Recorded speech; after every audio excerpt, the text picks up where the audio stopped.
Olá pessoal, hoje nós vamos falar sobre dúvidas sobre a inclusão escolar. Ao se deparar com o tema inclusão no ambiente escolar, muitos professores se encontram com dúvidas sobre o que é e o que não é inclusão, o que é necessário ter na escola para tornar o ambiente inclusivo. Nesta aula, nós tiraremos algumas dúvidas sobre a questão da inclusão no ambiente escolar. Primeiramente, uma das maiores dúvidas é sobre a estrutura da escola. Quais recursos uma pessoa com deficiência tem direito na escola? A lei garante o direito a todos os recursos necessários para o aluno aprender.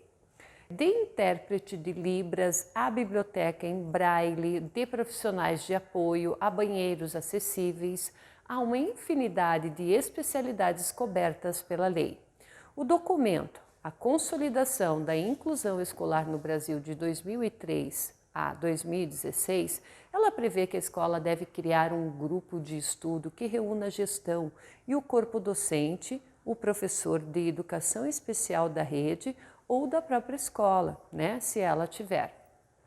É esse corpo técnico que vai avaliar pedagogicamente, caso por caso, e levantar quais são os recursos necessários. Cada rede possui trâmites próprios para formalizar essas socializações, mas a escola tem um respaldo legal aí para fazê-las, certo? Olá, métodos de avaliação. Bom, segundo dúvida, o aluno com deficiência pode ser reprovado? O aluno com deficiência, ele está submetido às mesmas regras que qualquer outro, portanto, ele pode ser reprovado, sim. O importante, porém, é não baixar as expectativas, exigindo deles o máximo e repensar os processos de avaliação como um todo. Currículo não é uma lista de conteúdos, mas tem a ver com as habilidades e competências que cada um desenvolve. Se a avaliação for conteudista, esses estudantes eles podem ficar em desvantagem, mas se essa não é uma boa maneira de avaliar.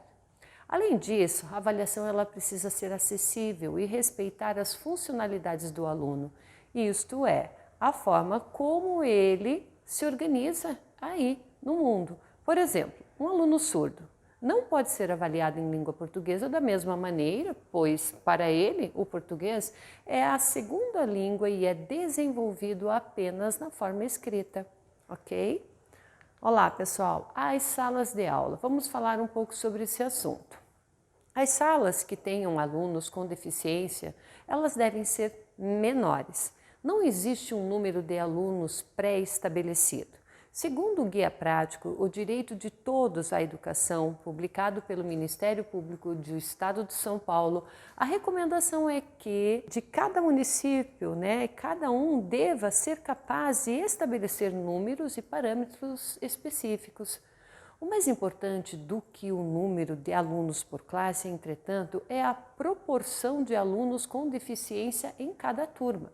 Não se pode, por exemplo, colocar todos os estudantes com deficiência em uma mesma sala sob o risco de reproduzir um modelo de salas especiais segregadas, que até se aplica em alguns casos, como os das crianças bilíngues para alunos surdos, mas não devem ser a regra. O guia sugere que uma proporção adequada poderia tomar como referência o número de pessoas com deficiências na população geral, que gira em torno de 10%. Ou seja, numa sala com 30 estudantes, 3 seriam com deficiência. E vale reforçar, a matrícula desses alunos jamais pode ser recusada. E o papel do atendimento educacional especializado? Olha só, qual é o papel do professor do atendimento educacional especializado? O nome do cargo, ele pode variar de rede para rede, mas a função é basicamente a mesma. O professor, ele é um profissional que auxilia no corpo docente a fazer a avaliação pedagógica e construir o planejamento. Parte do trabalho, portanto, é direcionada ao professor que convive com a criança diariamente e não ao aluno. Em algumas redes, como a de São Paulo, o professor ele faz atendimento na sala de aula em dias e horários combinados. e, em geral, é um profissional que desenvolve no contraturno atividades mais focadas em certos objetivos. As redes não são obrigatórias, né, ou não são obrigadas, na verdade, a contratar um professor especializado para cada escola. Cada município ou estado ele tem autonomia para desenhar a estrutura, né, conforme a necessidade e possibilidades do local, ok?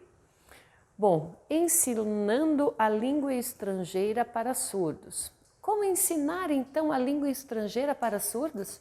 O professor ele pode aplicar a mesma estratégia válida para a língua portuguesa, limitar-se à expressão escrita da língua estrangeira ensinada, seja em inglês ou em espanhol. A educação para surdos ela é considerada bilíngue porque a língua brasileira de sinais Libras é, como o nome diz, uma língua própria, distinta do português e própria do Brasil. Os americanos, por exemplo, eles possuem ASL, a sua própria língua de sinais. A Libras, portanto, não serve para comunicação com os estrangeiros. Certo, pessoal? Olha só, como lidar com a família nessa questão? Como se aproximar de uma família que não aceita o diagnóstico do filho? É preciso ter muita sensibilidade para compreender que a chegada de uma criança com deficiência pode ser um golpe duro para alguns pais. Escutar atentamente as angústias dos pais e falar das potencialidades que o aluno apresenta pode ser caminhos interessantes para conduzir o diálogo. É importante, porém, não forçar a aceitação, não dar demasiado foco na deficiência, certo? E como faremos então? Lidando com alunos com comportamento agressivo, como lidar com esses alunos que são agressivos? O primeiro passo é descobrir quais situações disparam esse comportamento. Isso porque nenhum aluno é agressivo, mas reage com agressividade em alguns contextos.